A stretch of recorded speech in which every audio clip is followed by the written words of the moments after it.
একটা প্রাপ্তবয়স্ক ছেলে এবং মেয়ে তারা যদি মিউচুয়াল কনসেন্টের মাধ্যমে অর্থাৎ পারস্পরিক সম্মতি নিয়ে লিভ টুগেদার করে, একসাথে থাকে, দৈহিক সম্পর্কে জড়ায়, সো হোয়াটস ইউর প্রবলেম? ইসলামের সমস্যাটা কোথায়? আয়াত আল্লাহ তাআলা বলছেন, আয-যানিয়াতু ওয়াজ-যানি ফাজলিদু কুল্লা ওয়াহিদিম মিনহুমা মিআতা জালদা।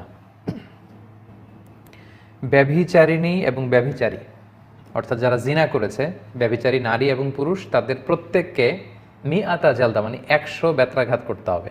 এটা হচ্ছে প্রথম শারিয়া রুলিংস সূরাতুন নূরে। ব্যভিচারিণী নারী এবং পুরুষকে 100 বেত্রাঘাত করতে হবে। এখানে আল্লাহ বলেছেন ফাজলিদু, আরবিতে জিলদ মানে হচ্ছে চামড়া। প্রিয় ভাই এবং বোনেরা, চামড়াকে আরবিতে বলে জিলদ। আল্লাহ বলছেন কুল্লামা নাদিজাত জুলুদুহুম বাদদালনাহুম জুলুদান গায়রাহা লিয়াযুকুল আযাব। জাহান্নামীদেরকে আমি এমন আগুনে পোড়াবো, পুড়তে পুড়তে তাদের চামড়া যখন পুড়ে ছাই হয়ে যাবে, আমি নতুন চামড়া আবার দিয়ে দিব হাতে, যাতে করে তারা আযাবের তীব্রতা, প্রখরতা অনুভব করতে পারে। তো তাহলে জিলদ মানে চামড়া। আল্লাহ বলছেন ফাজলিদু, যারা এই ব্যভিচার করেছে, জিনা করেছে, তারা যদি অবিবাহিত হয়ে থাকে, তাহলে নারী পুরুষ উভয়কে মিআতা জালদা 100 বেত্রাঘাত দাও। এমন না যে 100 বেত্রাঘাত ভাগ করে 50-50, না, প্রত্যেককে আলাদা ইন্ডিভিজুয়ালি 100 বেত্রাঘাত দাও। তো জিলদ মানে চামড়া, চামড়া দিয়ে তৈরি করা চাবুক দিয়ে মানুষের চামড়ায় এই পানিশমেন্টটা দিতে হবে যারা এই পাপ করেছে।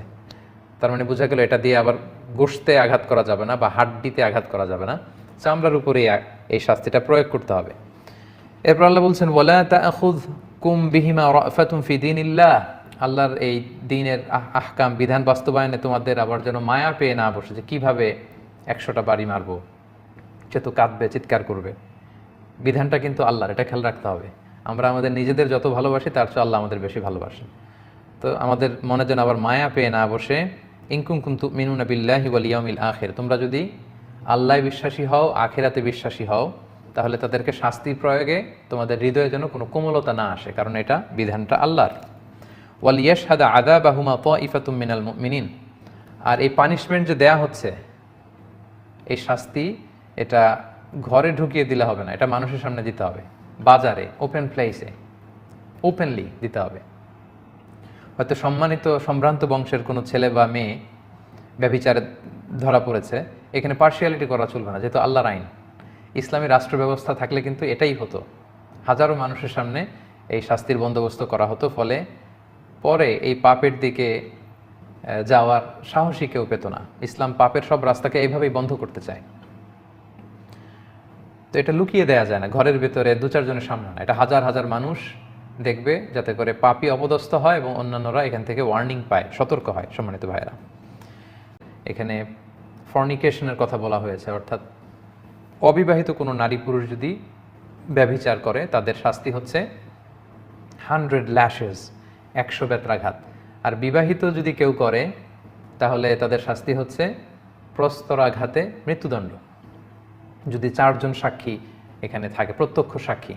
তো সাধারণত প্রত্যক্ষ সাক্ষী তো পাওয়ার কথা না, কারণ কেউ যদি এরকম পাপে লিপ্ত হয়, তারা সেফটি, সিকিউরিটি এবং নিজেদেরকে হাইড করেই তারা এই পাপ কাজ করবে, ফলে সাক্ষীর মাধ্যমে আসলে এটা পাওয়া যায় না, আনলেস তারা যদি অ্যাকনলেজ না করে।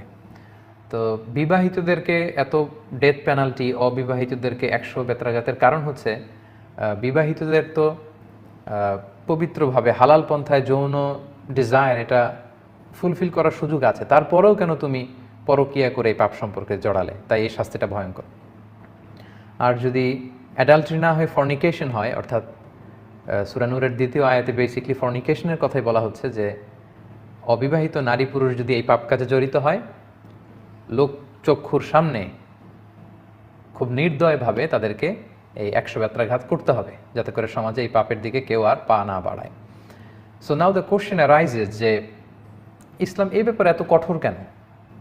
একটা প্রাপ্তবয়স্ক ছেলে এবং মেয়ে তারা যদি মিউচুয়াল কনসেন্টের মাধ্যমে অর্থাৎ পারস্পরিক সম্মতি নিয়ে লিভ টুগেদার করে, একসাথে থাকে, দৈহিক সম্পর্কে জড়ায়, সো হোয়াটস ইউর প্রবলেম? ইসলামের সমস্যাটা কোথায়? এই প্রশ্ন আমরা প্রায় শুনি। সম্মানিত সুধী, এই প্রশ্নগুলো হচ্ছে যারা নফসের পূজারী, যারা নিজেদের ডিজায়ারের পূজা করে, এগুলো তাদের প্রশ্ন। কিন্তু আপনি যদি প্রকৃত অর্থে মানব কল্যাণের কথা ভাবেন, একটা সিস্টেমেটিক সামাজিক রীতিনীতির কথা ভাবেন, তাহলে আপনি বুঝতে পারবেন যে এই কথার মধ্যে কত সমস্যা লুকিয়ে আছে। তারা প্রায়ই বলে যে আমি তার সাথে, একটা নারী একটা পুরুষের সাথে মিউচুয়ালি তারা লিভ টুগেদার করেছে, একসাথে থেকেছে, তাতে ইসলামের সমস্যা কোথায়? আপনি যদি কোরআনের লেন্স দিয়ে এটা দেখেন তাহলে দেখবেন যে এখানে অনেক সমস্যা আছে, কারণ ইসলাম আমাদেরকে একটা কল্যাণ রাষ্ট্রের কথা বলে। এখানে এত এত সমস্যা যেটা এই স্বল্প পরিসরে আমি আপনাদেরকে শেয়ার করতে পারবো না। আমি দু একটা হিন্টস আপনাদের সাথে শেয়ার করি। সম্মানিত শুধু এই বিবাহ ছাড়া, বিবাহ বহির্ভূত এই হারাম সম্পর্ক, ব্যভিচার, পরকীয়া, এই গার্লফ্রেন্ড বয়ফ্রেন্ড সম্পর্ককে ইসলাম নাকচ করেছে কেন? এর কারণ হচ্ছে, আমি যদি বাংলাদেশের লেটসে বাংলাদেশ পার্সপেক্টিভে যদি বলি, বাংলাদেশের পত্রপত্রিকাতে প্রায় দেখা যায় যে ঢাকা মেডিকেল কলেজের এই ডাস্টবিনে মৃত বা জীবিত নবজাতক বাচ্চা পাওয়া যায়। জীবিত কখনো কখনো নবজাতক বাচ্চার লাশ। কিভাবে আসলো এটা? নিশ্চয়ই কোনো নারী এটা এখানে ফেলে দিয়ে গিয়েছে, এই বাচ্চার মা, এবং এটা তাদের পাপের ফসল, অর্থাৎ অবৈধ সম্পর্কের ফসল। তো এই যে বাচ্চাটা এখন বেড়ে উঠবে, তার বাবা কে, তার মা কে, তার ভবিষ্যৎ কি? আমরা আমাদের নিজেদের কোনো এনজয়মেন্টের জন্য তো আমরা অন্য কারো রাইটসকে ভায়োলেট করতে পারি না। এই যে একটা ছোট্ট বাচ্চা, এই বাচ্চার দায়িত্ব কে নেবে? সে কেন ইয়াতিম হয়ে অরফেনেজে কেন সে বড় হবে? প্রতিটা মানুষের মাতৃ স্নেহ, পিতৃ স্নেহ, পারিবারিক যে ভালোবাসা, এটার মধ্য দিয়ে বেড়ে ওঠার কি অধিকার নেই? কিন্তু প্রায় দেখবেন যে আমরা পত্রিকায় দেখি যে নবজাতকের লাশ পাওয়া যায়, কখনো নবজাতক ফুটফুটে বাচ্চা জীবিত আছে পাওয়া যায়, এবং তাদের বাবা নেই, তাদের মা নেই। তো ওই বাচ্চার জীবনকে এভাবে ধ্বংস করার অধিকার কিন্তু আমাদের নেই। তার রাইটসকে আমরা ভায়োলেট করছি, এটা হচ্ছে একটা সমস্যা। 2 নম্বর সমস্যা হচ্ছে, ইসলাম লিনিয়েজ প্রিজার্ভেশনকে খুব গুরুত্ব দেয়, অর্থাৎ বংশ পরিক্রমা। এই যে ডাস্টবিনে পাওয়া এই ছোটো বাচ্চাটা যদি কোনো অরফেনেজেও বড় হয়, তার বাবাকে কেউ জানে না, তার মাকে কেউ জানে না। আমি আমার বাবা, দাদা, পরদাদা, আমার পূর্বপুরুষের জেনেটিক্যাল ইনহেরিটেন্স নিয়ে বড় হয়েছি। আই হ্যাভ এ হিস্ট্রি, আমার একটা হিস্ট্রি আছে, আমার বাবা আছে, আমার দাদা আছে, আমার পরদাদা আছে, তাদের জেনেটিক্যাল সব ক্যারেক্টারিস্টিক্স আমার মধ্যে আছে। আমাকে যখন কেউ বিয়ে করবে তখন তারা চেক করবে যে সে ছেলেটা কোন বংশের, তার বাবা কী করে, দাদা কী করে, এটা জানার অধিকার মেয়ে পক্ষের আছে। আবার একটা মেয়ে, তাকে যখন আমি বিয়ে করব, তার বাবাকে, দাদাকে, পূর্বপুরুষকে, তার হিস্ট্রি কী, এটা জানার অধিকার আমার আছে। কিন্তু এই যে বাবা মা ছাড়া এই যে সন্তান জন্মগ্রহণ করলো, they don't have any history, their history is missing. তার বাবাকে আমরা জানি না, মাকে জানি না, তার জেনেটিক্যাল ইনহেরিটেন্স সম্পর্কে আমাদের কিছুই জানা নাই। এটা হচ্ছে ফাসাদ। এভাবে সমাজে আমরা এই পাপ কাজের মধ্য দিয়ে ফাসাদ সৃষ্টি করছি। কিন্তু তাদের প্রশ্ন কীরকম ছিল দেখেন, তারা প্রশ্ন করেছে, আমি রাজি, ওই মেয়ে রাজি, পারস্পরিক সম্মতি, মিউচুয়াল কনসেন্ট নিয়ে আমরা মেলামেশা করলে তোমাদের সমস্যা কি? ইসলামের সমস্যা কি? Hair is the problem dear brothers and sisters. এই জায়গাটাতে সমস্যা।